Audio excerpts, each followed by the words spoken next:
സിദ്ദീഖ് അബൂബക്കർ അലിയും തമ്മിലേ കണ്ടാൽ സലാം ആദ്യം അലിയാ ചൊല്ലലേ. ഒരു ദിനമലി സിദ്ദീഖിനെ കാണുന്നതായി, എന്നിട്ട് മിണ്ടാതന്ന് താൻ നിൽക്കുന്നതായി. സിദ്ദീഖുൽ അക്ബർ സലാം പറയുന്നതായി. അത് കേട്ട് സയ്യിദിന അലി മടക്കുന്നതായി. തമ്മിൽ പിരിഞ്ഞുടൻ ചെന്ന് സിദ്ദീഖ് അന്ന് വിവരം റസൂലുള്ളാഹിയോടുണർത്തുന്നു. ഞാനിന്നലിയെ കണ്ട് വഴിയിൽ നിന്ന് ഉണ്ടായതും വിപരീതമാ പതിവിന്.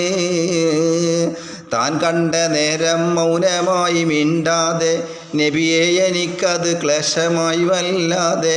ഇത് കേട്ട് ത്വാഹ വിളിച്ചു ചോദിച്ചെന്താ പതിവിന് വിപരീതം നടത്താനെന്താ?